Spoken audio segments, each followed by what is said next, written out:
आणि राज्यसभा भेटणार आहे म्हणे आणि 5, 7, 8 दिवस हा खूप चालला की Navneet again is going to become a member of parliament. आपलं सुख पाहून त्यांना चिंताच होऊन जाते। और 8 दिन कंटिन्यू ये चला है कि नवनीत राणा एनसीपी के दरवाजे पे।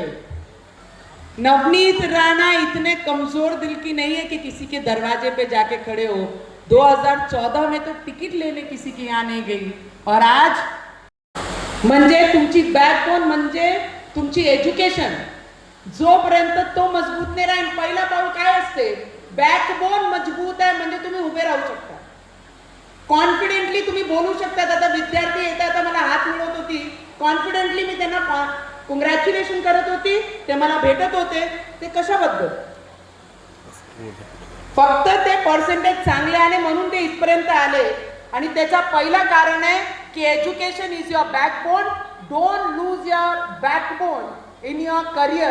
If your backbone is strong, your career will definitely be the best. दादा आता मतात पॉलिटिकल एक खूप रवीजी तुम्ही तर पत्रकार परिषद घेतली मला वाटते,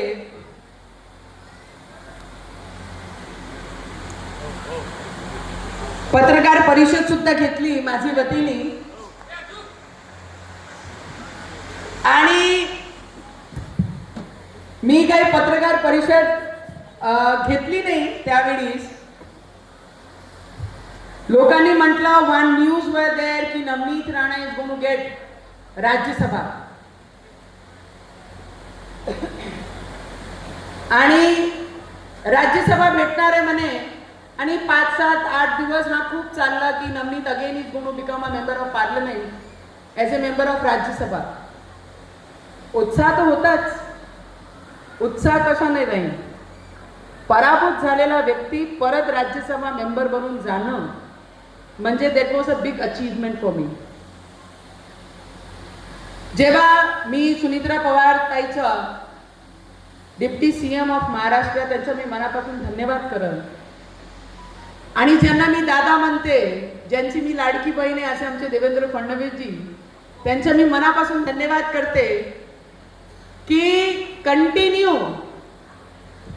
8 दिवस हा चर्चा चालली आणि रवीजी लोकांनी म्हटलं, माझे शुभचिंतक जे होते, काय काय शुभचिंतक आपल्या सगळ्यांच्या जीवनात असतात ना, आपलं सुख पाहून त्यांना चिंताच होऊन जाते। आइए महापौर साहेब, काय काय लोक असे असतात आपल्या सगळ्यांच्या जीवनात आहे ना, आपला सुख पाहून त्यांना चिंता होऊन जाते। ऐसे शुभचिंतक मेरे भी कुछ थे और 8 दिन कंटिन्यू ये चला है कि नवनीत राणा एनसीपी के दरवाजे पे। नवनीत राणा एनसीपी के दरवाजे पे। नवनीत राणा इतने कमजोर दिल की नहीं है कि किसी के दरवाजे पे जाके खड़े हो। 2014 में तो टिकट लेने किसी की यहाँ नहीं गई और आज एक राज्यसभा की पद छोड़कर मैं मेरे निर्णयों के साथ मेरी आइडियोलॉजी और मेरे विचारों को नहीं छोड़ा। इतना मजबूत निर्णय लेके आज मैं मेरे झंडे के साथ खड़ी हूं। ये निर्णय लेना मुझे राजकीय क्षेत्र में आने के बाद लोगों ने सिखाया। दादा रवीजी, जेव्हा सगळ्यांनी म्हटलं की नवनीत राणा आता एनसीपी मध्ये जाईल, एनसीपीच्या माध्यमातून एनसीपीची राज्यसभा मेंबर बनणार, तेव्हा लोकांना माझे शुभचिंतक जे होते, ज्यांना माझा सुख पाहून चिंता व्हायला सुरू झाली होती, त्यांना माझं फक्त एवढंच बोलणं आहे की नवनीत राणा आपले विचारांना धोका देणारी नाही। जे विचारांवर आजपर्यंत जगली आहे तेच झेंडा घेऊन येणारे मैदानामध्ये सुद्धा मी याच पद्धतीने उभी राहीन। म्हणतात ना की take your own decisions. Somebody has told की तुम्ही तुमचे निर्णय स्वतः घ्या। जर तुम्ही तुमचे निर्णय घेण्या क्षमता ठेवली नाही तर तुमचे निर्णय कोणी दुसरा घेईल आणि ते निर्णय घेऊन मी माझे विचारांसोबत उभी राहिली आणि भविष्यात सुद्धा मी माझे विचारांना सोडून कुठे जाणार नाही। पद येईल, पद जाईन, पण माझे विचार माझे शेवटच्या श्वासापर्यंत माझे सोबतच राहील।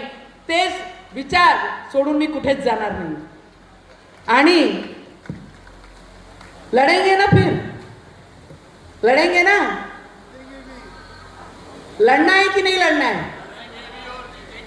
कितने लोगों को लगता है नवनीत राणा ने वापिस लड़ना चाहिए और दमदार एंट्री री एंट्री अपन करेंगे? उन्होंने हाथ ऊपर करके बताना मुझे। रवि जी, मैंने तो कमर कसी हुई है, मैंने तो ताकत से कमर कसी है। मैं इतनी मजबूत हूं